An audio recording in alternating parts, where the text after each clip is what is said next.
Exactly. So I typically start off a session by asking the student if there's anything that they were doing, that the enemy team was doing, or that their team was doing that was giving you particular trouble. Ooh, I actually have a couple of things in mind. Okay. The first thing I'd say is that I, as Tracer, don't really know how to play around Sombra. Okay. I don't know. I'm not entirely sure how aggressive I can be, and where basically my boundaries go, or how far away from my team I can play. So when I notice there's Sombra, it basically changes my playstyle a bit and also my impact. On top of that, as odd as it sounds, I'm really good at dodging a Brig and her ult. Okay. Not her ult, I mean her shield bash. Usually don't get killed by more than once a game. But when it comes to McCree, I'm actually really bad. I'm not really sure how to play around or work around McCree. So that's another issue that's also prevalent in this mod. On top of that, I'd say that the reason we won was overall my teammates played fairly well, and I think at least I recognized some easy win conditions and executed them. But I'd say those are the main things. The McCree and Sombra, those are the two main issues that's most prevalent in this spot as well, I'd say. Wow. I'm surprised you actually have that much. Like that's impressive. Most students are just like, "Oh, I was kind of struggling with like the Torb or whatever." The fact that you can All right. identify that right off the bat is super strong. That makes me real excited. Also, All it's right. kind of funny you've got two people who've dropped down from Yieldy season 6. Yeah. Oh, right. Right. That's true. When it says with the number, that's actual top 500. Yeah, it's not like arcade top 500 or anything. All So, right. I didn't even recognize it when I played. so I'll talk real quick about the whole Sombra thing. The quickest Yeah. thing for you to realize about Sombra is if she hacks you, you pretty much lose instantly. So Yes. you can try and kite her hack, but you're putting yourself in a terrible position by doing so because her hack has a really long range. So all you need to be doing for Sombra is be aware of roughly where she's at if she's not Yeah. invised, and if you do start getting hacked, flick around generally to behind you and just try and poke her Okay. just to cancel the hack. That's pretty much your only goal. Once you cancel the hack, you can then decide whether you want to go in and try and punish her for it, or whether you want to try and get out of her range so she doesn't hack you again. It All depends on right. whether you're like on the shrine, for example, with your team, or like way off on the side. If you're way off on the side, you'll typically want to try and take that 1v1 just because, if you're trying to get back to your team, she might hack you while you're escaping. But Yeah. in general, if she can't hack you, you win. So be aware of that. If she hacks you, you're done. Like straight up done. Okay. That's basically what I'm afraid of. Did you restart the VOD or did I just do it when I was going to increase the video quality to 1080p? Is it at 1007 for you as well? I see 1080p right now. Yeah, yeah, same as well. But is the video at 0107 in time? Oh yeah, yeah. Or 1 minute and 7 seconds. yeah, exactly. Yeah, One so minute I seven. can pause it like this. I can play it. I can skip backwards. I can skip forwards. I figured I should have explained that, but I can do a lot with it. It's like I can skip forward and All right. backward, or like Great. I was unsure because just as I increased the video oh quality, you restarted it, and I was afraid that I had done it myself on my screen somewhere. yeah, no. That's all It's a right. little jarring. Sorry about that. No worries at all. Actually, wait. I was gonna look at your team comp. That's why I paused it there. Okay. Oh. All right. Uh. Huh. That's a weird comp, dude. That's a weird comp. So, like, Yeah. what? Uh. All right. So you basically got two divey tanks. You're gonna want to wait for them slash go with them when you jump on somebody, and then this is kind of like your back slash midline all at once. Like I don't know what your team comp is, man. But if you work with your diva and your Hammond can land on somebody, pop them up in the air, and then you can just one clip them out of the air. That's awesome synergy if you can pull it Yeah. off. But you need to be in the right spot at the right time. When it comes to Pharah, I'm glad you're targeting the Mercy next. Pharah's not really your job. Since they've got a pocket Pharah Mercy 2, you go for the Mercy first always because, your Tracer, you're not going to kill the Pharah, especially Yeah. because she has a pocket. I was basically just shooting anyone meanwhile I was assessing the best battlefield to see who I should Yeah. actually go for. But probably So should have shot Mercy in directly either way. Yeah, so you see the Zen shots, which is good. If you can pick a Zen in the back, that's super awesome because Zen's a really easy target for like Doomfist or Tracer or pretty much any backline flanker. So you Yeah. pop him out, like boom, fight's a lot easier win for you. What in the world? Yeah, that was extremely old. Yeah.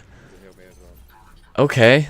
Yeah, so that's like the perfect situation for you. If you can get the Mercy to fly in on the Zenyatta that's like actually dead, okay. When it comes to 1v1ing though, let's double check this again because I think there's something you could have improved. Yeah. Your strafing's good. You're not using blinks too often. You could have started shooting the Mercy a little bit earlier. I don't know if you were just like confused as to why she's there, but A bit. I mean, it seems like you're solid with like knowing what to do, at least in this time. But if you can just close the gap between like your decisions, so like right here, 1v1ing him, solid. Mercy flies in. There's like a noticeable time gap. If you can shorten that down, then you can get more successful plays into a game. Like, Yeah, basically, if I understand you correctly, I do the right decision. It just takes a bit long to actually do them. It's right there. This is where Sombra's most likely to get you when you're focusing on a lot of different things. So you can see it right here. As soon as you hear the hack, it doesn't matter who you're going for, even if it's like a Zenyatta or something, you need to cancel that hack because if you're going for the Zenyatta and you get hacked, that then goes from a fight that you can easily win and get out of to a fight that you can still probably win, but you're dead too. And you'd rather not trade yourself for the Zenyatta if you can avoid it by just shooting her. Yeah. Also, putting that much damage into a Zarya bubble isn't really worth it, especially because the fight isn't totally yours yet. If the fight was won and she was like the last person left, then killing a bubble to kill her faster is totally fine. But because there's still a chance for them to win the fight, you just gave her a ton of extra charge, and that could end up killing your Pharah or your Mercy. It looks like it worked out anyway, but if it were way early in the fight, that would have been a misplay. Okay.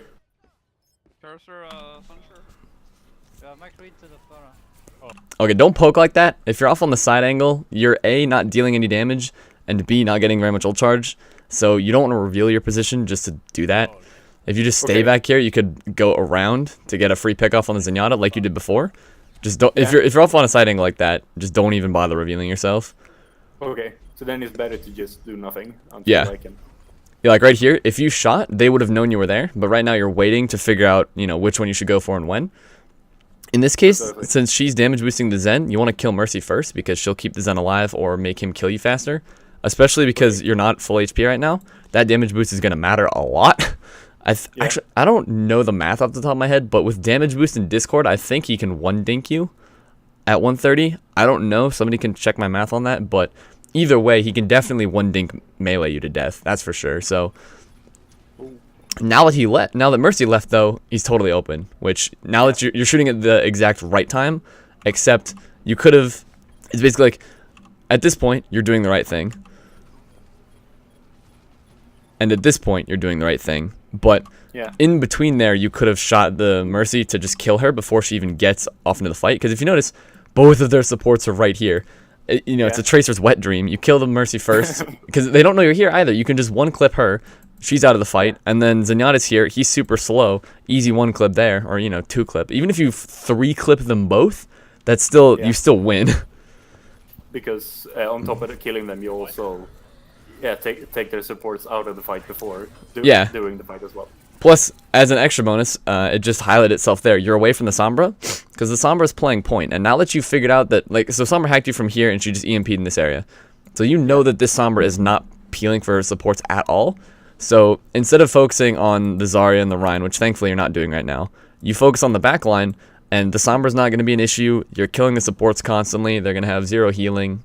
Easy peasy, easy peasy. All right. So let's say Let's say the what now? Let's say their Sombra played in another way where she peeled more for her backline more than she did for her tanks. Would it be a better idea then to focus the tanks rather than the backline, or should you still go for the backline even though Sombra might be there peeling? You should still go for the backline, but you should be aware that Sombra will be there to, slow it down. In this case, you can go for the hyper value of killing both supports in one go. But if Sombra's peeling, you then need to prioritize it a lot more and be like, okay, I can only kill one instead of two. Which one do I go for? And then you need to make sure you get that kill as fast as possible and as efficiently as possible. and then use your escape abilities before Sombra hacks you. So basically, if this is your team, this is the enemy team, this is their backline, Sombra's like here, you like go around, you kill the support, and then you recall back so that Sombra can't hack you. If you dilly-dally too long over there, she'll hack you, and then you're dead because you can't get back to your team. I see. In this...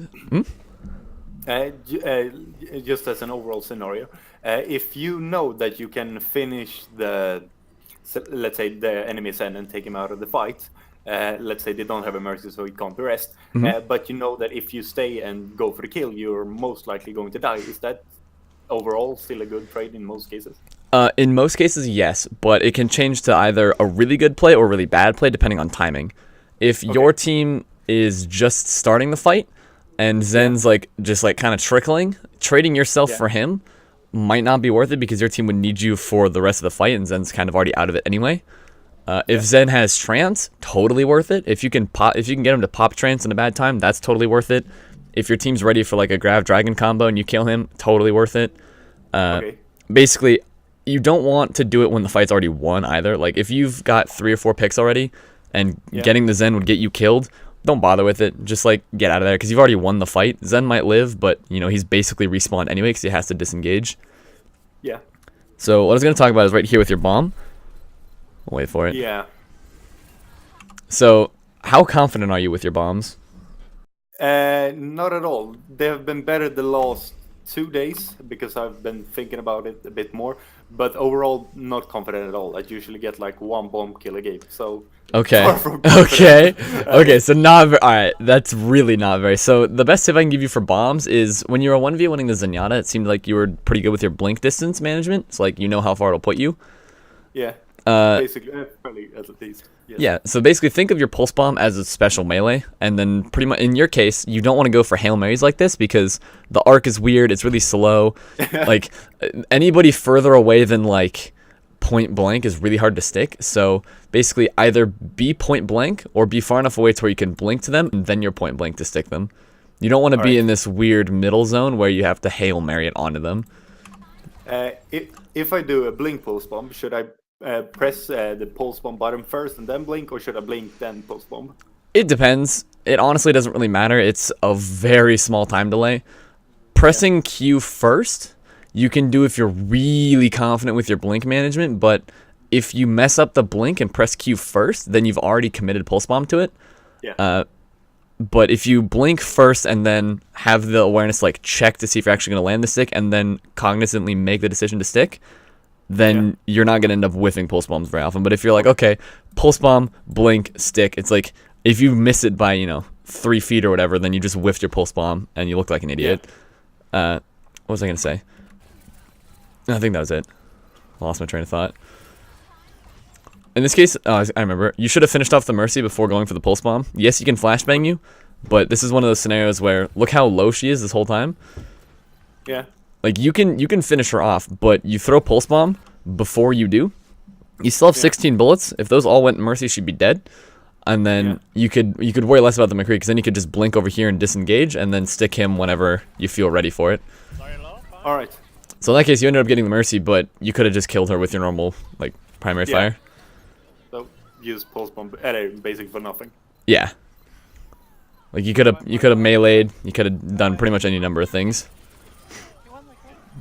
So in this case, you engage with a really low number of blinks.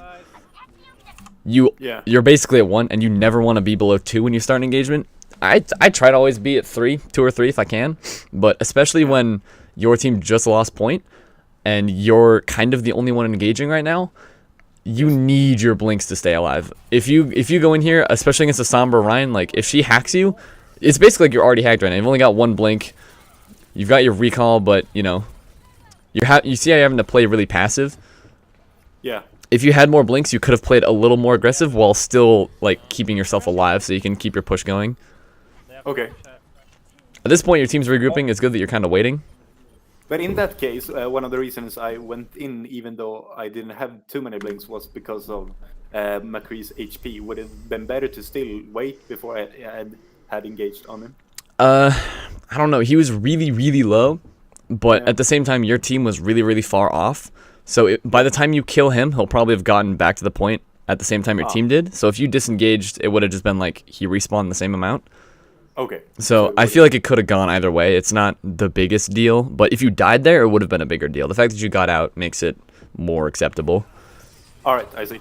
At this point, though, you see the Zen way back there, and he discords you, so he knows you're here. But he has trance, and how good are you at tracking ults, by the way? It depends.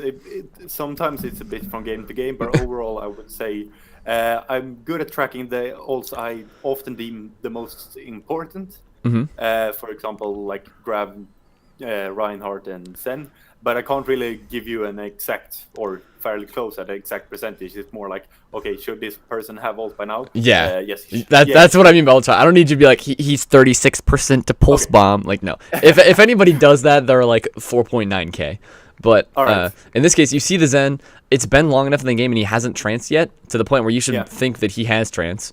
So if you go in on him and force trance, then that's awesome. Go for it. If you pick him and he can't use trance, that's even better.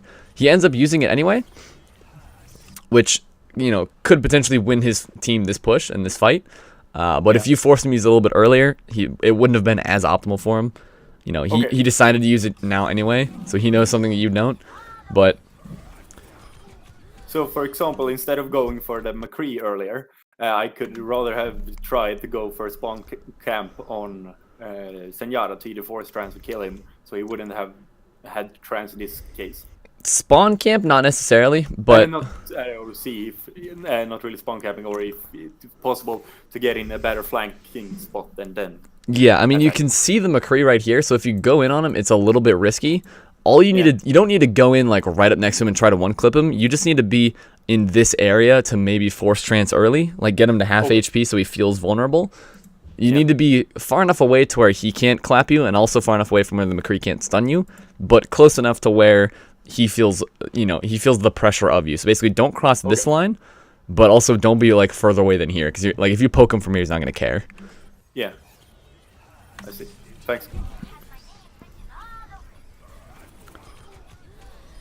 How low are you for that recall? Let's see. Yeah, that was a reasonable recall. You maybe could have blinked out of there, but the recall was fine.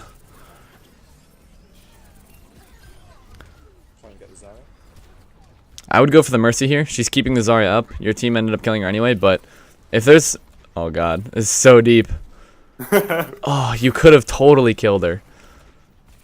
Yeah, I wasn't sure just because I was so deep. And I was afraid that if I would have stayed, the recall wouldn't take me far enough, back enough. Yeah, so managing your recall here is super important, because if you mess it up, you're going to die. But the point where you...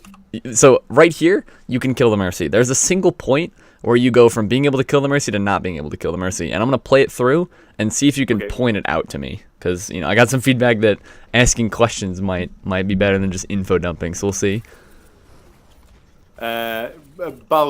Right. I would say because Ryan was charging, he can't really swing me, nor can he fire strike. So I'd say that at a point where I get in the flashbang distance from McCree is when I probably should have disengaged. That's one answer. Not quite what I was thinking, but also true. It was that second blink. It seems like you saw the McCree and you needed to disengage from him, but you weren't prepared for it. So when you blinked, you disoriented yourself in relation to the Mercy, which threw off your aim just enough to where she... Like, that blink made you miss just a few bullets, and that's what kept her alive. So it was just, like, it was a decision-making thing. You were forced into a decision that you weren't prepared for, and it let the Mercy live. But, yeah, having to survive the McCree flashbang distance is what essentially caused it to you. But it wasn't specifically that. It was that blink in particular. And the spatial readjustment that happened. Okay, I see. Yeah, see, you see how you poke at her? And she has to kind of leave. There's one of those instances where even if you're mid-clip on somebody else, you need to flick to the Sombra. Okay. You see her off to the right, just go for it immediately. Don't try and reload. I mean, you kind of had to at this point, but you need to be super conscious of it. Yeah. Because this entire fight, I'm completely useless. Yeah. You get hacked, you get EMP'd, you get grabbed. Waiting for you to get Brigitte stunned and Farah booped and Lucio booped and McCree flashbanged and Ryan charged and shattered and Jesus, dude, May frozen. When the fight is basically lost at that point and I'm still hacked, would it have been better to just die at point and maybe get another take out of it? or does it Uh, really let's not see. matter when I don't have any cooldowns as Tracer? It doesn't really matter. It's a whole like 1%. If it were close, like your team's doing it for you anyway. If you're the last one alive and you can survive for a little bit longer, go for it. But if you're not the last one, there's not really a point. If you're in a situation like that where you can't do anything. Yeah.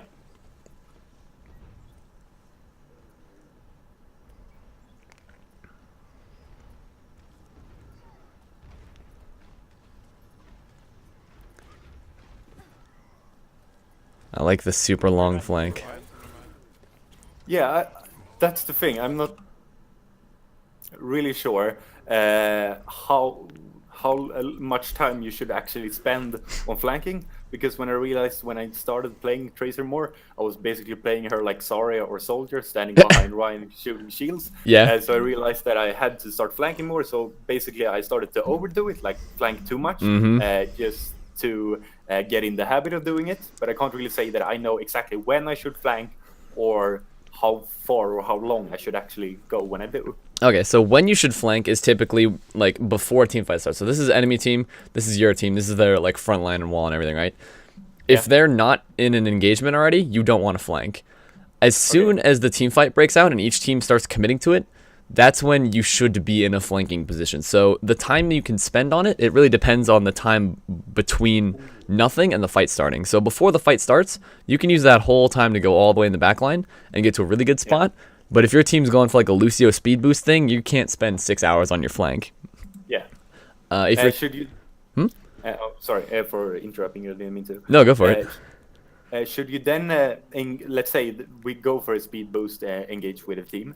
Should you then as Tracer go basically straight ahead with your team, or should you try to get a bit of an angle so you can set up a bit of crossfire?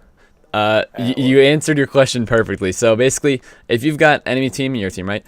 If the if the engagement happens really quickly, then you basically have to happen straight on. If it happens a little bit slower, you can take a bit more of an angle, and if it happens really slowly, then you can take a really long angle. So basically, the faster your team engages, the less angle you can take. So if you're getting speed boosted in, if you're already set up behind point from like a previous fight, then whatever, you don't need to go back with your team. But if you're able to take a side angle, go for it. But if you have to sacrifice being with the speed boost or ditching part of your team for any amount of time to do so, it's not worth it. Okay, then I know. Understand. Thanks. Of course. So there's a point here, though, that I want to talk. I forgot when it was. It was right on this flank, right? So you go all the way around. We'll wait for it to play out again. You see the Mercy, and then you just give up after putting one clip into her. You spent all that time on that flank, and your team's like about ready to push in. You lost Pharah, but if you pick this Mercy, then that'll totally offset the pick of your Pharah. So if you pick her, this fight becomes a lot more even and even-sided in your favor. But instead you go over for the McCree, which won't swing the fight. If you hit the Zen, it would have maybe done better, but you know, it was another Hail Mary that you weren't confident on.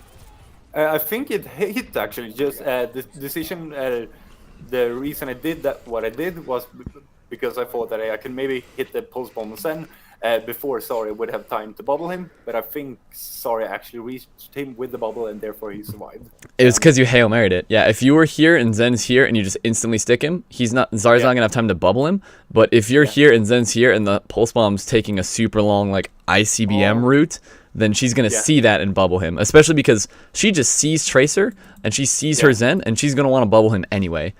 If you can stick him beforehand, like she's already thinking of bubbling him regardless of whether you pulse bomb or not. So you need your pulse bomb to slide in before she can actually do it. Okay, I see. Also, like when you go in for it, we'll go for it again. Like look at how far away. If you landed that would have been insane. But for the most part, you could have blinked again or started from a different spot to get a huge triple blink onto him and recalled. Would have been a big investment, so you would have needed to land it. But you've already used 3 blinks anyway. You blinked out of there, so you used 3. I'm glad you didn't use your recall. I figure for other people watching, I should clarify that when you stick somebody's Tracer, you don't always need to recall. It's a bad habit that a lot of Tracers get into, myself sometimes included. But if you stick somebody, you can usually just blink away too. Like recalling gets you out of the fight. Sometimes you don't want to do that.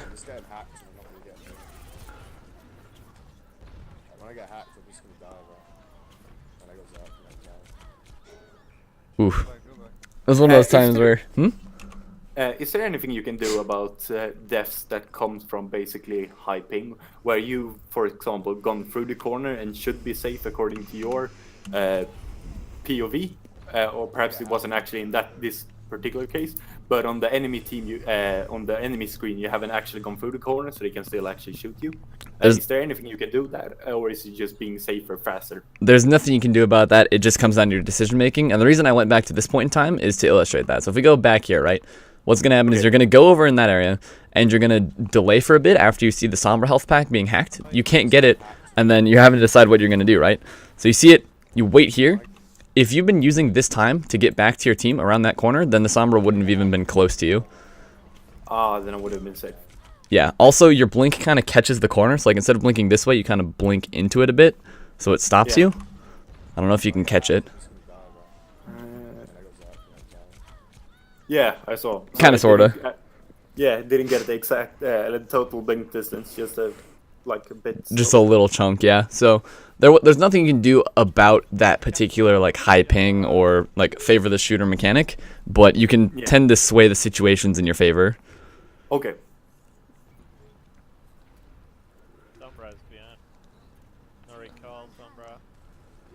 Okay, so see your team's preparing an engagement. You get a free pick since you went behind. Oh, please, please, please, killer. Oh, the melee. Okay. So far, you've been good about it, except for right here. So melee should only be used for final blows, especially when you're out of bullets. Like, notice how you're out of bullets right here. You start the reload animation, you melee, and then you start the reload animation again. So you've killed a ton of time for that 30 extra damage. It would have been better to, if you really wanted to, finish the reload animation, shoot a bit, and then melee. That's what you should have done. Or finish the reload animation, melee, and then shoot to finish off as she Guardian Angels away. Anything like that. You don't want to try and interrupt your reload animation with a melee if it won't kill somebody. You know, like it's so close. Like, oh man, like if you just reloaded, she would have been dead. Oh, I didn't actually. Oh, she gets. Oh, dude. At least you committed to it. At least you went for it, right? Did you just like miss the Sombra right next to you? Yeah. Probably. She just kind of like went to the side. Whatever. She didn't go for you. Tunnel vision, the support side.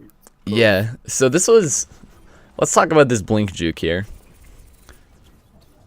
So, McCree is the only one you're really going to be juking with this, and you use one blink to get up next to him, and then you use another to get out of there. And you notice how he's looking over here, right? But actually, does he commit flash? No, I don't think he did. You don't touch. You don't touch either. Yeah, I know. Okay. Anyway, we'll go back to this bit. So, when it comes to blinking a lot like this, you want to not use them as quickly as you did, because you go blink, immediately blink, and then you do some stuff, and then you blink again. You'd rather it be, you want a little bit of time in here to get them to react to you and potentially use abilities that they wouldn't otherwise use. You know, like, if you're playing McCree and Tracer goes blink, blink right by you, you're not going to try and flashbang her after the first one. You're going to flashbang her after the second one, because you know that she's probably not going to use her third. So the technique is to wait like half a second. You can also blink into him, wait that same half a second, and then blink away to bait the flashbang. That takes a lot of practice to figure out the timings on, but you know, it'll get you clapped, so be careful with it. But while you once you learn it, it can be useful to bait out things, because then you're not having to, like, if this is McCree's flashbang range, right? You don't have to try and do this by just like walking through it. You can pop in and then pop out to bait it, but you know, it's useful, but it's also really high risk, decent reward. I mean, you didn't end up touching, but I honestly don't think like you guys would have won the round even if you did touch, looking at who's alive and who's dead. But anyway, it's still a mistake. I should have touched. Yeah, if you could have touched, you should have touched. Yeah. Also, don't worry, Ron, I do have stream open. I saw that Pog early stream. It is an early stream. Sorry, go for it. Regarding Tracer versus McCree, if you have managed to bait the flashbang, but you yourself don't have recall up, is that a fight? But you say you have 2 or 3 blinks, 2 to 3 blinks. You don't have recall, and he doesn't have flashbang, and you're both full health. Is that a fight you should take, or is that a fight you should? That's a fight you should take. because you can just 80 strafe crouch spam him, and you should win most of the time. Okay. If you're medium range, then that's yours. If you're close range, still probably yours. Okay. He could get a lucky, like if you're too close, he can get a headshot melee off on you, but most of the time you can win an engagement if he's out of flash. Oh, if you went in on that Zen first, or the Mercy first, rather than the McCree. Okay. It would have been better even though my team was attacking McCree and he was slept earlier. Yeah. It was still the... Okay. I'll point out what I mean. So he slept. He's going to be woken up immediately, and he can still flashbang at this point. But the supports, notice how nobody's around them other than the McCree. And you have a high drop, right? You can just drop onto the Mercy and one clipper, because, you know, if you're looking at a Mercy from the side angle, that's her head. Or, you know, that's supposed to be her head. But if you're looking at her from the top, that's her head in relation to her body. It's mostly head. So you drop on her, you unload a clip. It's only going to take like half a clip to kill her. Same thing with the Zen. Should I still drop down then, or should I have shot Mercy from the high ground? Either way. Since the Reinhardt kind of... Where does the Reinhardt even come from? I wasn't paying attention. Okay, so he's like right below you. Okay, so at this point, you drop a little early because people are... You should wait for them to come a little closer to you. To the point where you can drop on the Zen and one clip him before you can do anything. Because Mercy's going to be guardian angeling all over the place. She's going to be less reliable to drop on. You know, because she goes from... You'll see what I mean by her going from one position to a totally different one. Right there. Gets out of there. But if you did what you just did to that McCree, to the Zen, I almost said Lucio. If you did that to the Zen, then they would have been down. If you could have gotten Mercy, that would have been awesome, because then this Ryan Zarya won't be kept up as long. But... You know, it seems like they're not doing a good job of focusing you. These blinks, though. Let's talk about these. Yeah. This one, the most recent one you did was definitely not needed. The one before it was, like you got away with it, but I don't know if you necessarily needed to. It doesn't look like you'll need the one. It's like, I don't know if you technically wasted it, but in general, you want to trade your blink for an enemy ability rather than just blinking around. So if you can trade a blink for a flashbang, good trade. If you can trade a blink for a hook, good trade. Etc. Like for a charge, good trade. For a Doomfist, you gotta trade it for basically every single one of his abilities. But you don't want to do it just cause like somebody's shooting at you. You know, like if you're like when you brought up the McCree 1v1, if he doesn't have flashbang and don't have recall, you don't even necessarily need to use your blinks because strafing is effectively the same as blinking because it causes him to readjust his aim and potentially miss. Okay. The reason for the last blink or the second blink was that I was afraid of walking through the corridor where they were attacking and potentially taking damage. But it would have would have been better just to walk out up to basically the door and take it easy. Like this blink right here, I was afraid that Zen would shoot me if I walked through. So you go to there and then you blink over here. If you're afraid of being shot, you can just walk back around that corner. And then you don't need to use your blink. And then if you want to use your blink to engage and finish them off, you can with a blink melee or whatever. Yeah. All right. Also, right here, you're low. You hear the like ooh notification of you're low, but you also see this mercy beam. So if you really wanted to, you can either I don't know which healers are up for you. Let's see. Yeah, I don't know if you need to recall there. You could have just gone back to your team, but you could have chased after that mercy and like staggered her super hard if you wanted to. Which looks like what you're going for, sort of.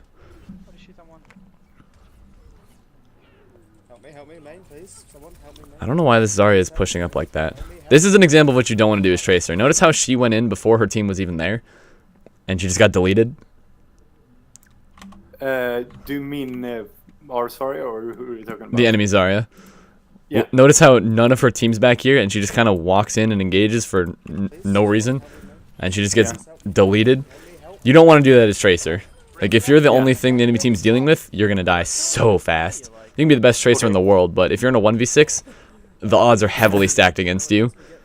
Unless you're Prophet in the grand final. Yeah. You know, unless the enemy team's throwing. Yeah.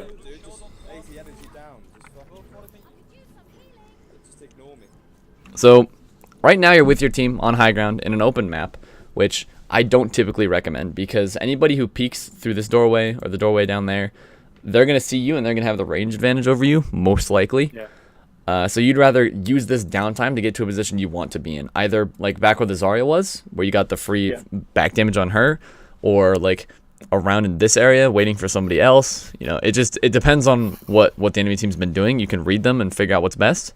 Sort of like how you're going around right now. It's using the downtime to go on a flank. So it's like, oh, you're going on this flank for forever, man. But if you would have just been standing around otherwise, it's a better use of your time. Okay. There I saw that Sora shot me with her right click, so I decided to disengage. Yeah. Yeah, just get out of there. Yeah, that's the right decision. Alright. There you go. So instead of blinking towards the team and being more aggressive and targeting the Zarya, you stick the Mercy. Awesome. Immediately go back in for the Zen. If you can kill him and the Mercy, boom, fight's over. Alright. So even if I don't have recall, I could be more aggressive. Yeah, because notice how going in for that Zen wouldn't be more aggressive than what you're doing right now. This is honestly more aggressive because you're going into the Ryan and Sombra and Zarya, that's like 3 times as many people as you otherwise would have been up against. That's true. Were you spamming to try and uninvis the Sombra? Yeah, exactly. Yeah. If you feel like you're wasting bullets doing that, it's totally fine. Like, oh no, your accuracy might drop a bit, but if you poke her with one, it's really unfortunate for her, and you can get a free pick sometimes. Yeah, I'd rather drop weapon accuracy than then drop dead. Yeah, basically. Yeah, see, this is one of those off angles I'm talking about. You can chill here. I would go for the Mercy here. If Mercy and Zen are the 2 supports, and you can pick Mercy over Zen, if it's a case of neither of them have ults, I'd typically go for Mercy. If it's a case of Zen has ult and Mercy has ult, I'd probably go for Zen. Just depending on what your team's going for. Mercy has a lot more sustain, and especially if they're running like a Reinhardt, he can't really be kept up well by a solo Zen, but solo Mercy totally can. Okay, I see. I think part... You think part what? No, part of the reason I tend to go for Zen over Mercy is just because he's easier to kill. Oh, but, yeah. Should you, like in those cases, still go for Mercy even though... Because what I thought was, my aim isn't the greatest, so I go for Zen because the chance that I actually kill Zen is higher than the chance that I kill Mercy during the time it takes to basically kill them. Yeah. So just on average, but the right play there is still to go for the Mercy. If you can kill, like if it's going to take you if you can 1-clip the Zen and you can 4-clip the Mercy, go for the Zen just because, like, it's a better use of your time. But if it's a difference between 1-clipping the Zen and 2-clipping the Mercy, I'd 2-clip the Mercy. Okay. The one thing you need to be careful though is if you can't 1-clip her, be ready for her Guardian. So think of it this way: if this is Mercy, this is her team. If you're back here, she's gonna Guardian away from you. If you're right here though, you get to track her as she Guardians to her team. So she goes from far away to you to closer, closer, closer, further, further, rather than being close, dealing a lot of damage to halfway through her Guardian dealing no damage. Okay, so in the case of killing Mercy, for example, it's better to try to position between Mercy and her team, just so you can kill her easier. But let's say their roles are reversed, and instead of killing Mercy, you're killing Zen. Should you still position between Zen and his team, or is it better to come from behind so he can't like support or shoot? It's better to come from behind, because if... Okay. Here, I'll pause it. Now that we're looking at the sky. So if you've got enemy team, Zen, if you're in the middle, he can both Harmony Orb his team and Discord you. And if he misses his shot, then he could potentially hit your team, which might be through his team. But if you're in the back, then he has to turn around and Discord you, so he can't readjust his Harmony Orb. And pretty much all of his attention's diverted to you if he wants to try and survive. If he doesn't want to try and survive and just admits defeat, then he can still Harmony, but then you still get a free kill on him. So put yourself in between the team and Mercy. Put yourself behind the Zen. All right. Same thing with Anna. Put yourself behind the Anna so she's forced to divert her attention away from her team. Yeah. And Lucio, it's not as important. Okay. Lucio's not your main priority. Yeah. Also casual, it's totally fine if you use your sub on XQC. I don't mind. I don't need the money. XQC doesn't need the money. I don't feel bad. I don't feel betrayed. It's all good, dude. I appreciate the 2 bits and the pogs.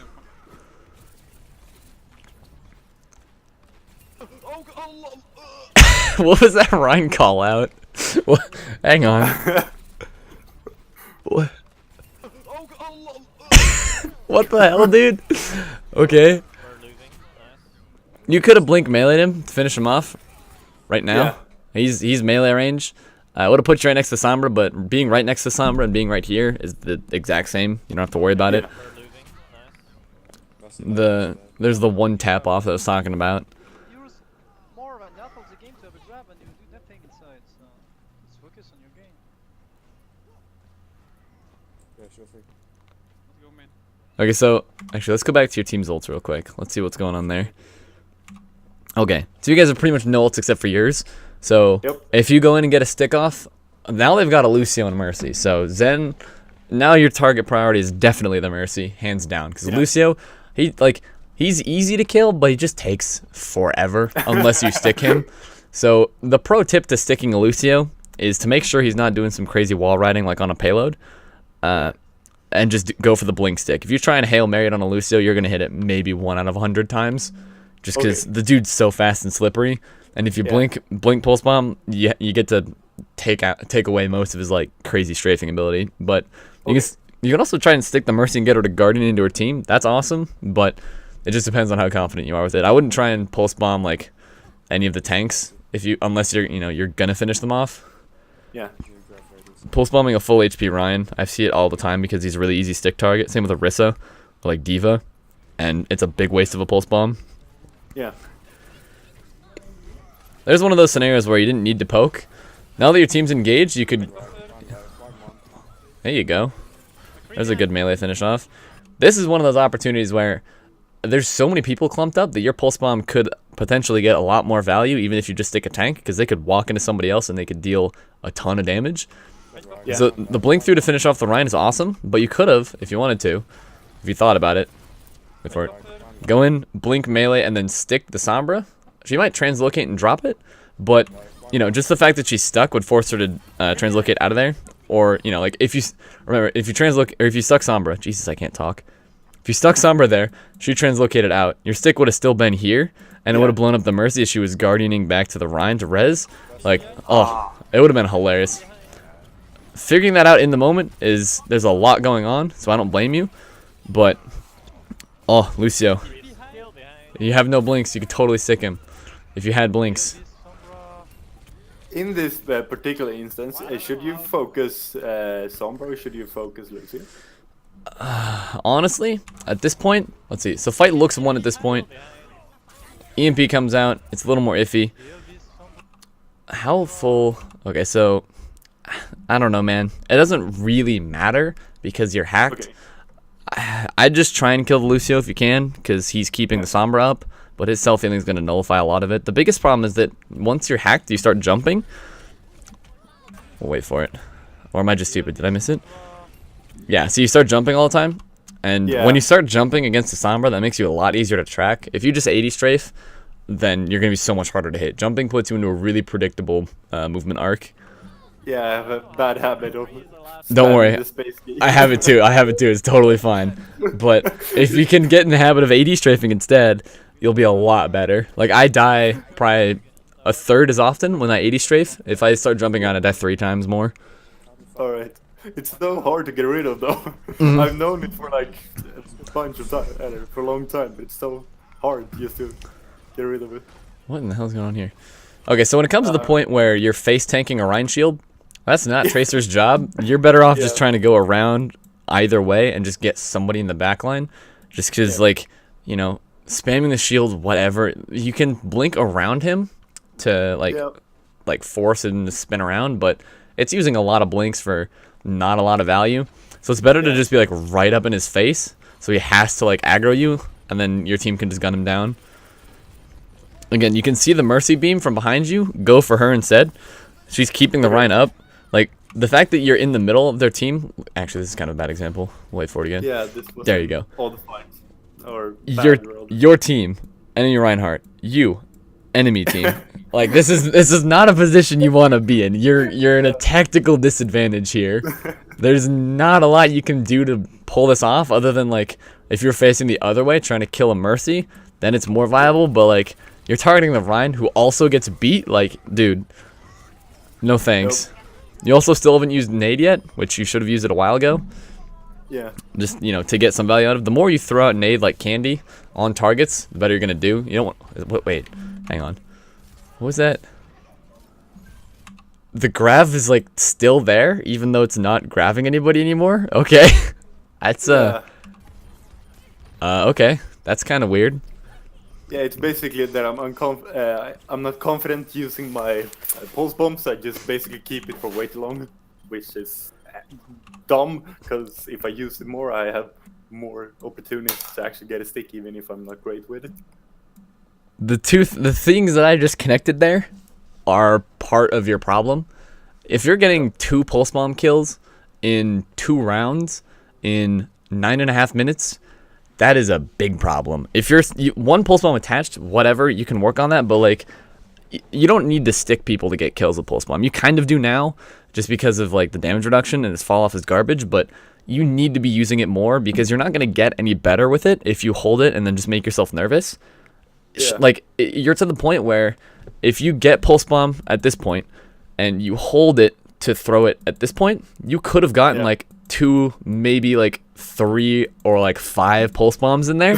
It's like if you miss like 4 of them, but you land 1, then it doesn't matter whether you land this one or not, because you landed this one and you can build up to the next one. And then it's like, I don't, you know, it's if you throw out 1 every 10 minutes that you land, or you throw out 10 every 10 minutes where you land 2, you're doing better on the second version.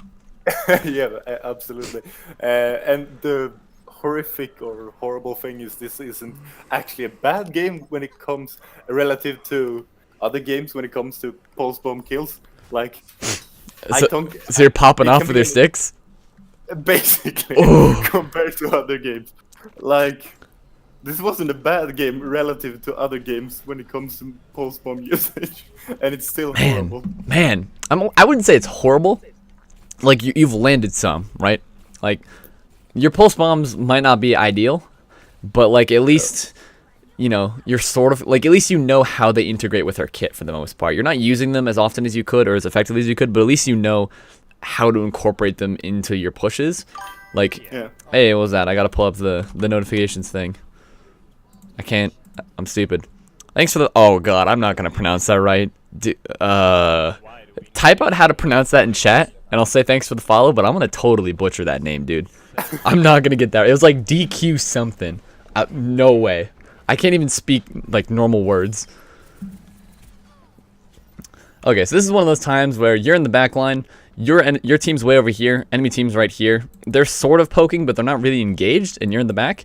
So the enemy team, they can afford, excuse me, sorry, they can afford to turn around towards you, like this Zen and Mercy do, and then you're kind of disengaged at that point. So what they did is pressured you off of them, and you want it to be the other way around. Basically, take this setup they've got going here, put it right here, put you right here, boom, a lot better, because then they're committing more towards point.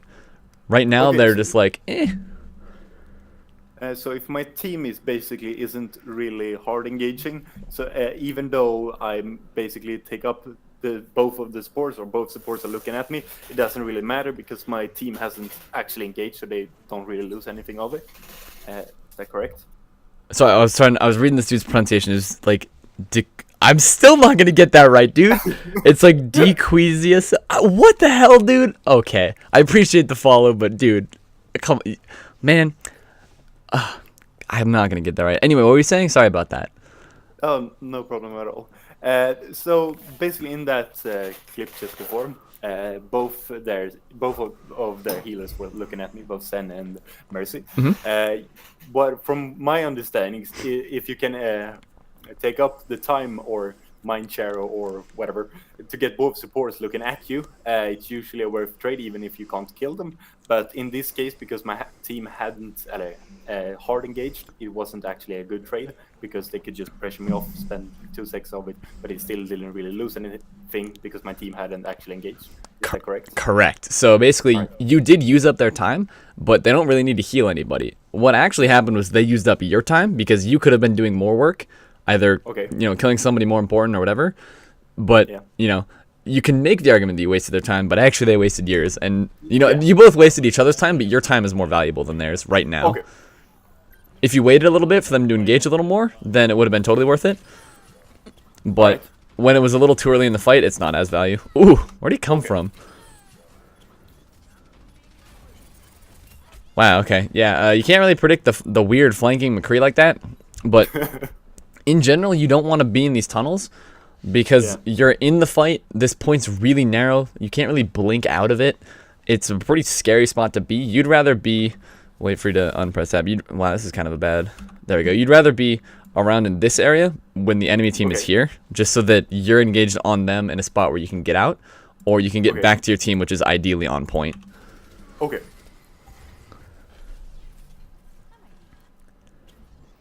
Your name's a dumb inside joke between your friends? Dude, are your friends like linguists or something? I actually like if I was friends with you, I wouldn't know what to call you. I wouldn't pronounce it right.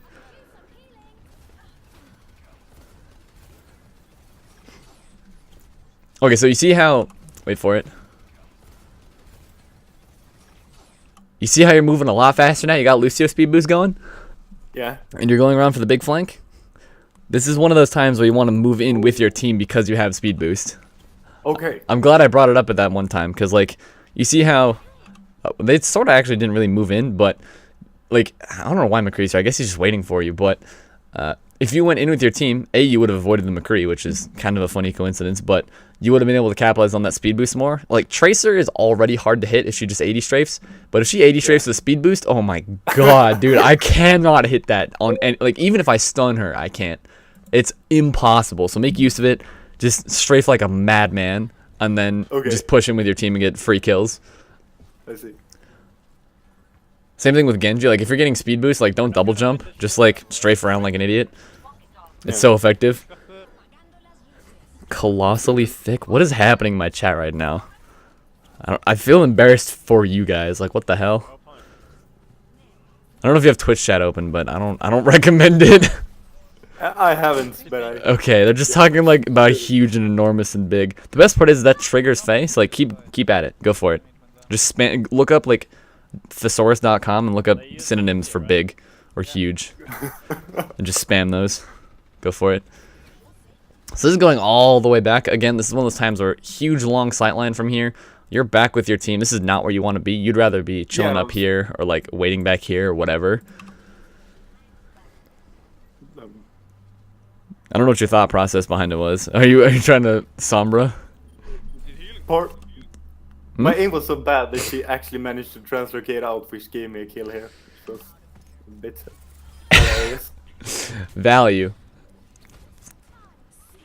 Yeah, that was the reason for the question. That particular engagement. I think he might have Zen so then that might actually change the variable of it. But that was basically the reason. Where I didn't have recall, he didn't have a stun. And I wasn't sure if I should have engaged or not. Yeah, it depends on the map too. If there's cover for you to use, totally go for it. If it's a totally open area, you should still be able to win, but it's a little, it's a little more even. It's a little less side in your favor. That said, Pulse Bomb, you can totally use it on Narissa Bongo if you want. Especially for someone like you who doesn't throw out Pulse Bomb very often, canceling an Narissa Bongo with your ult is worth. Because you get your ult way faster than she does. Sort of like back when Sim had TP as her ult. If you bombed a TP, it was worth it. Yeah. What other ults would be worth it? Like a Torb turret, sometimes worth it. Especially new Torb, still probably worth it because it's actually better now. You can't Molten Core, but like whatever. What other ults? I don't know. In general, if you want to trade your ult for another ult, it's worth it. Yeah. Which it looks like you go for it, which is good. Yep.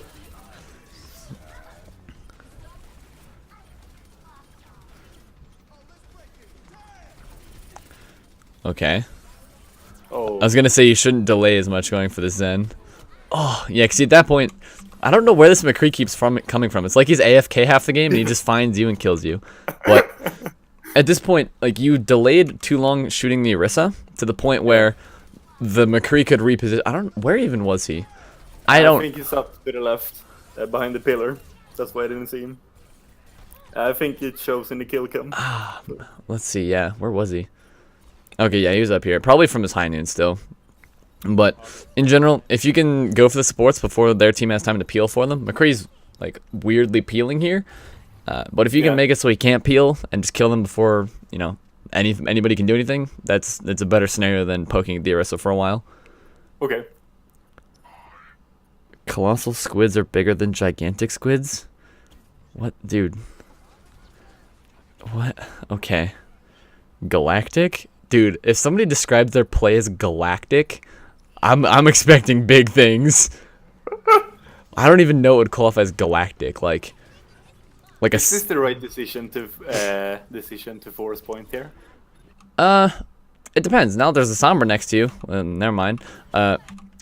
Honestly, at this point, probably, yeah, because you're mobile enough to where you can get in here, force point, and then get out if you need to. But it forces them to get out of their rooted spot. Because if there's an Orisa right here defending point, she can halt all of you into this big pit.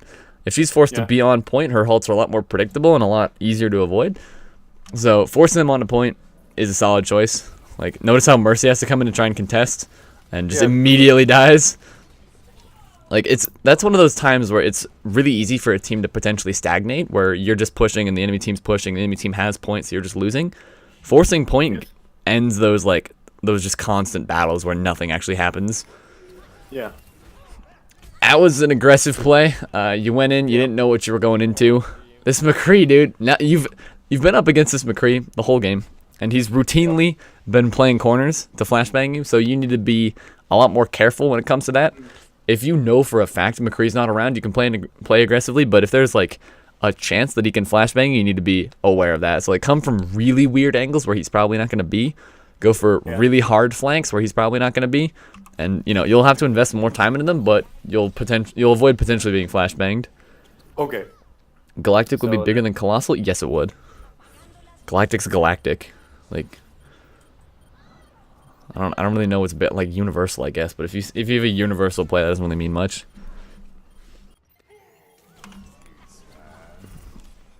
Have no steep. You know, you didn't need to recall, but you also didn't need to engage. If you went in and committed to the one clip, you probably could have made it work. Yeah. There's one of those melees that you don't need to do because you didn't finish her off with it. Go for the Hail Mary. Just do it. You've had how long have you had Pulse Bomb? About a year. There you go. Since the time I bombed the Orisa. Okay, so. Never mind. So you get. Okay, so your last bomb. We're going all the way back. Yeah, the last bomb was the Orisa bomb. Oh my god, that was like. How many minutes was that? So this is 14-18. And I charged that bomb extremely slow. oh my god, dude. 14-18 to 16-30. Dude, that was like 2 minutes and 15 seconds for a bomb. Yep. If you can get bomb in like 40 seconds if you're like headshotting an Orisa. Like you can use them so much faster. You can get them so much faster. The more you incorporate pulse bombs into your play, the better you'll be. Like, your play style is already pretty good for the most part. You're flanking roughly the right amount. You're engaging with your team roughly the right amount. Now it's just the finer details. I mean, like, you're at 3.9k right now, which is already towards the upper echelon. Like, I don't know what like top 1% is, but I think you're already there. So there's definitely a lot to improve on, but it's not that difficult. You've got the fundamentals down. Your blink management needs a little bit of work, but not a ton. Your pulse bombs need probably the most work out of your entire kit. Your target priority is good, but it's just a little, like, you're going mostly for supports. Now it's just which support. You know, you're going in, but it's like, when do you go in? Who do you go in for? Et cetera, et cetera.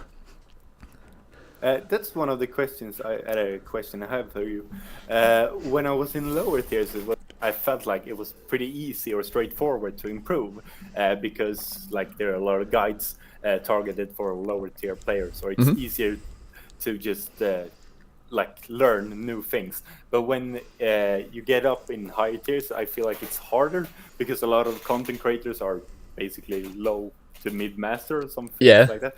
So I'm not sure how should I go about like learning the things I need to know to reach higher tiers, if I say so. So doing what you're doing now is already a big step. Like, having somebody coach you personally is like the single best guide you'll ever get ever. Like, even if you found this VOD on a different Tracer player, it would be so much more beneficial than like a Your Overwatch video, for example, because it's feedback that's specifically tailored to parts of gameplay that even if it's not your gameplay, you can still realize what that player is messing up on and how it translates to your gameplay. So coaching, huge thing. In your case or in higher tier players' cases, watching streamers definitely helps because of the similar, like what I was saying before, of you can watch what they're doing in situations that you struggle in. You shouldn't adopt their playstyle because, you know, having your own playstyle is super important and making it work for you is super important. Copying somebody never works, but you can learn like tips and tricks from streamers. Learn tips and tricks from streamers and learn like fundamentals from coaches. Yeah. I feel like Dedion is disappointed in this chat. Dude, I mean, sort of, but like not really. The fact that you're spamming huge and gigantic is totally fine. But anyway, if you have any questions, I'm more than happy to elaborate on anything. Yeah, actually, I do. I just gotta. The thing I was a bit curious about when it comes to basically timing. Say that you yourself as Tracer isn't doing like terribly well. You're just doing basically okay. Okay. Meanwhile, your team is actually doing really well. Should you still wait for your team to engage and then engage yourself, or could it, in those cases, be worth to just maybe engage a bit earlier than your team to just pull aggro, so your team has an even easier time to clean up and kill? Well, or should you always wait for your team to engage? If you're playing poorly and your team's playing well, you should definitely wait for your team to engage because they're going to enable you even more. If you go in for the 1v6 before they're there, then you're going to perform even worse than you're currently performing because like you're under a lot more pressure and you've got a lot more factors to deal with. If your good team pushes in before you, they're going to set you up by like poking people down or like burning cooldowns or baiting ults or using ults or anything like that.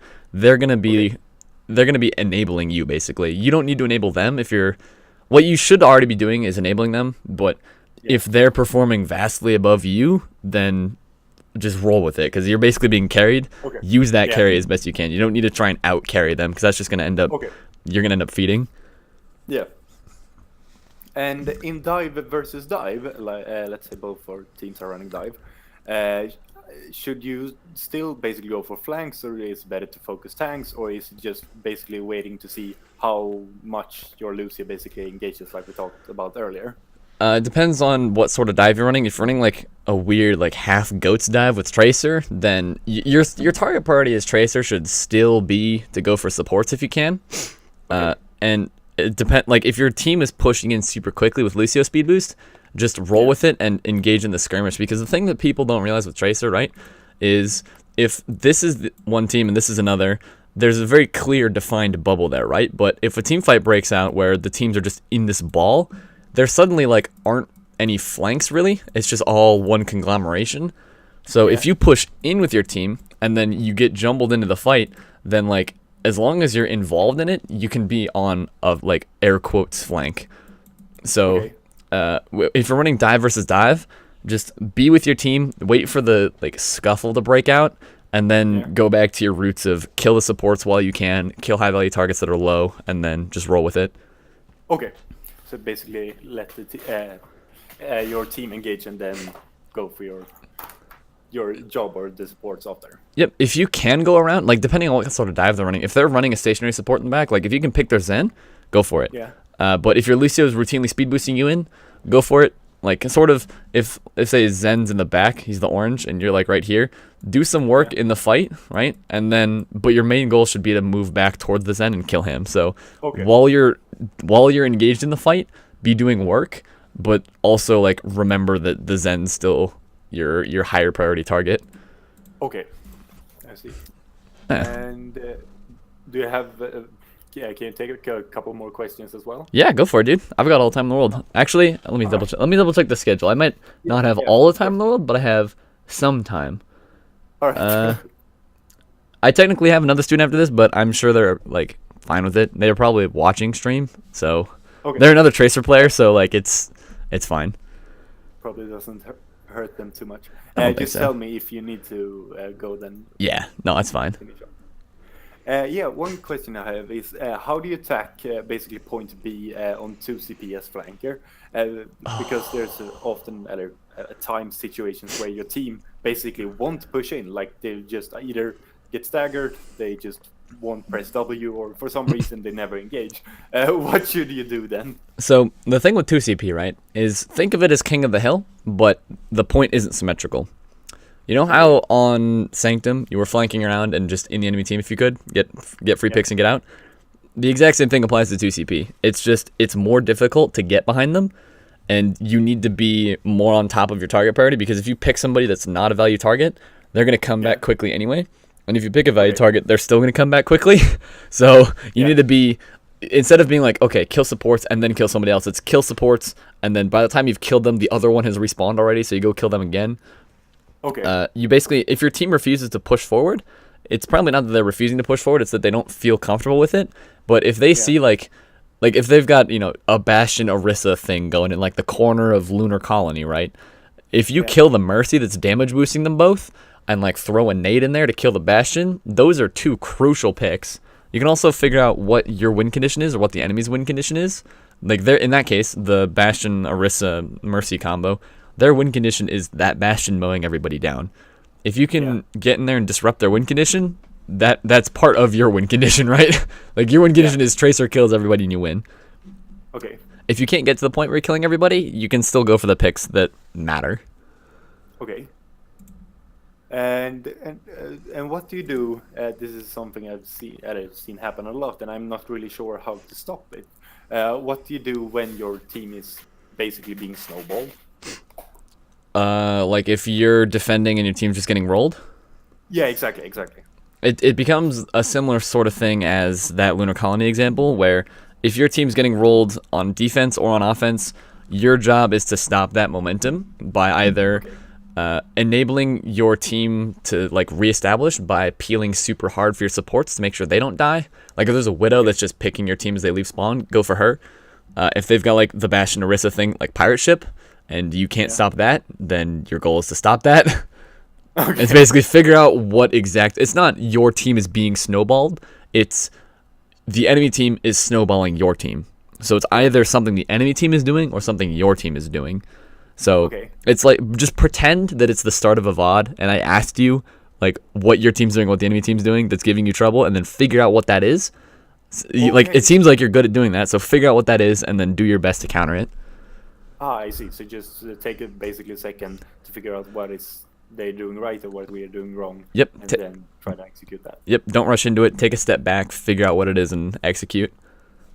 All right. That seems to be practical. I hope it makes sense.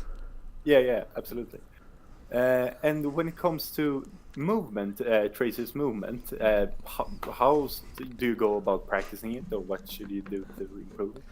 So the biggest thing is don't use your blinks to strafe. I touched on that earlier. You seem to be pretty good about it. Try to wow.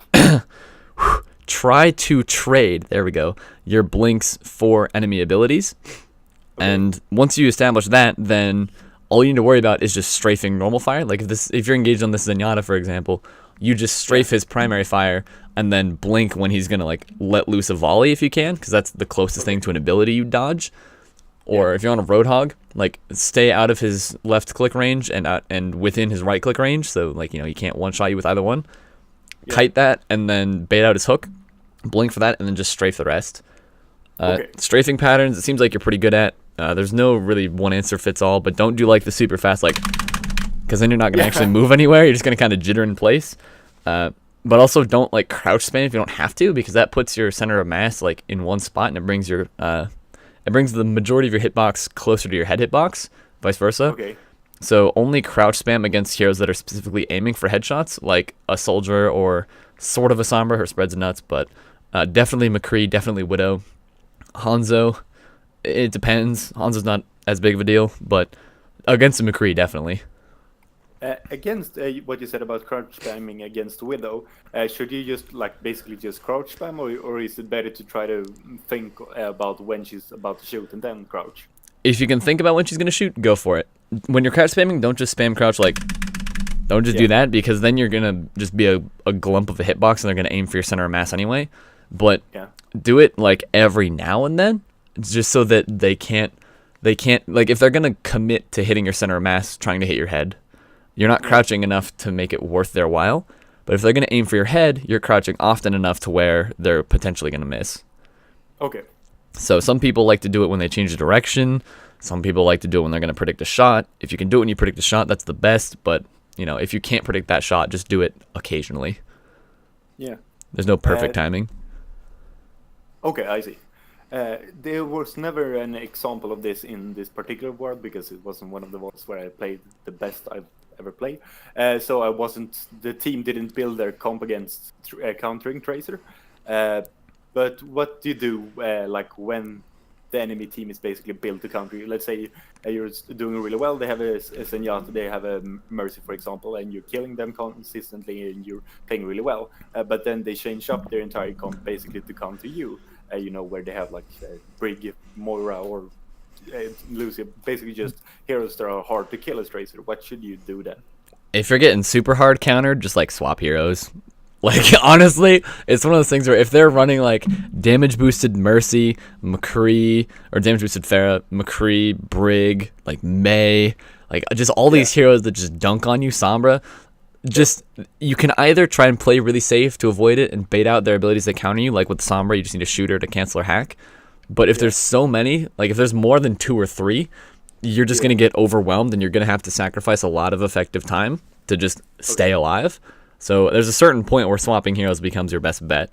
I can't say when that is, and I don't know what other heroes you play, but if you feel like there's nothing you can do on this hero because of the enemy comp, then that's a switch time. If it feels like there's nothing you can do because you're just not doing anything, that's a you problem. Okay. And this, well, I guess this becomes less of an issue the better I get. But when I played, like, I think it was about a week ago or a couple of days ago, I played, basically I played the DPS on off hours, where I got placed in a 4.2k game. And the enemy basically flex DPS, or my mirror match was 4.4k, and I was like 3.8 or 3.9. What should you do in a situation like that? I don't know. Okay, so if you're getting just absolutely rolled by somebody who's mirror matching you and doing just better than you in every way, if you can, if it's one of those games that just feels like a loss, it's okay. Like you're just getting rolled, that's fine. But your job then becomes to learn what they're doing to you that counters you, so that either A, you can change up your playstyle in the future to where you can't be countered as easily, or B, you adopt what they're doing into your playstyle so that you counter other heroes better. Okay. Like learning from Smurfs is huge. A lot of people don't do it, but oh my god, it's such a good learning opportunity. Yeah, absolutely. I did it against Zarya once when she was, after every fight, they were pushing up so far on King's Row, where basically to our spawn, which meant that when we were running 2 point, she could just lob nades at us, and she had like 50% ult before the fight had even started, even though she used it the fight before. So Jesus. that was a good technique that I could then take advantage of other games, but we got totally rolled that game. She had ult basically every fight. Dude, if you're like, if you're getting rolled and you're okay with that, like as long as you don't get tilted and you're like, okay, the dude's a god, what do you do? There's not much you can do, honestly. Like if they're just clapping you, you can't do a whole lot. But you can swap heroes, you can play safe, whatever. You can try and play around it. But the biggest thing, no matter how you play, is that you should learn from them. Yeah. However that manifests. Yeah, precisely. I was 1 game away from GM. I still haven't actually hit it, and I was placed against 2 Smurfs that had 92% win ratio and was duo queuing. And on top of that, there was another Smurf as well on the enemy team. Well, hey man, still did well, but I lost. Hey, there's some games, sometimes, like especially in higher elos, there are games that are just unwinnable, but there are also games that are also unlosable. I figured I'd say that quickly in case somebody clips that and is like, see, Eon says there's unwinnable games. No, there's also unlosable ones. You got to pay attention to those too. You remember the games that you get rolled a lot more than you remember the games that you rolled. Oh yeah, no, absolutely. There's sometimes you have players on your team that's so good that you don't basically need to do anything. But as long as you're not hard thrown, you won't lose. Yeah. I'll see if there was something more.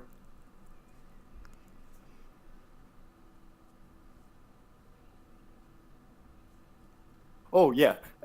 Basically, with the question earlier, when I asked you what to do if there are too many counters to Tracer, basically swap off. What heroes usually works against heroes that basically counter Tracer or Genyu, for example? Dude, it depends on what's countering you. If it's something like a Brig or like a McCree that's just countering you, then a hero that's better at kiting, like, I don't know. If it's a Brig, Pharah pretty much hard counters Brig. Okay. It depends. Like, if it's a Sombra, then it's somebody who doesn't rely on abilities very much, like Hanzo, where you can just, like, one dinker and you're done. If it's, like, a Roadhog that just hooks you every single time, then it's just you messing up. Okay. Like I don't want to suggest a particular hero just because if you're getting countered by like I said, you should swap when you're countered by like 3+ heroes. It really Yeah. depends on what those 3+ heroes are, and there's a lot of different combinations. So it also depends on which of those like players is actually like the best. So if you're countered by Yeah. like a Brig Pharah with a damage boost, for example, and the Pharah's the one that's giving you trouble, and the Brig's just kind of there, then you switch Yeah. to counter the Pharah, not the Brig. But you Okay. still pay attention to the Brig. Like you don't want to try and counter them both. You just counter the bigger one, and then make sure you're not worse off against the other. Okay, so basically the ones who's giving you the most problems, that's the one you counter, Yep. but you still keep track of the other person who's still doing work. Yeah, exactly. Alright, I see. That makes sense. So it's basically a situational overall. One, I would say I have one last question. Okay. When it comes to basically ult tracking, like we were talking a bit about earlier, usually, for example, if I'm playing Zarya, she might actually be my best hero. I just think Tracer is more fun. And well, the main perhaps cooldown I try to keep track of, the main cooldowns are basically Shatter, Grab, and Zenyatta ult, because like Shatter is really easy to block with either your bubble or your friendly bubble, or place it on your team's Reiner, for example. But what like cooldowns are most important, or ults are usually most important to keep track of as Tracer? As Tracer, the support ults are huge. You also want to pay attention. Like basically, the ones you listed are the ones that every hero should be tracking. It doesn't matter for like, it's not okay. As Tracer, you need to track these ults, and as Soldier, you need to track these ults, and as McCree, you need to like. Okay. It just there are important ults in the game, and there are less important ones. The ones that you don't need to track are like High Noon or like Death Blossom, because even if you're not tracking them, you can typically figure out that they have them by their playstyle. Like Okay. Reinhardt's will telegraph that they have Shatter by playing a little more aggressively typically, but not always. But Zenyatta, it's a lot harder to tell, so you need to track it. It's basically, Okay. is it a fight winning ult? Is it one that you can easily escape? If the answer is yes and no, then you need to track it. Okay. Like Grav. If you're not tracking Grav, then that's you're kind of in a rough spot, and you either end up playing super safe to avoid it or playing super aggressive and getting caught in every single Grav. Okay. I see. Well, that makes sense that it won't really be much of a difference. Yeah. And just to double check, those most important ults, they're usually like EMP, Shatter, Sombra ult, Zen ult. Yeah, like Yeah, like okay. Shatter, Grav, EMP, Trance, sometimes Valk. If you're playing Widow, tracking the enemy Widow's infrasight's important. Yeah. If you're playing Genji, you definitely want to basically track the ults that counter you, and track the ults that like like I said earlier, that aren't telegraphed and are game winning. All right. Well, that makes sense. Yeah. I think that's basically all for now, at least. I have a tendency to come up with more later, but thank you so much for doing this, both answering all my questions and going over the bot. It's really helpful. Now, make sure to go over it a bunch of times later.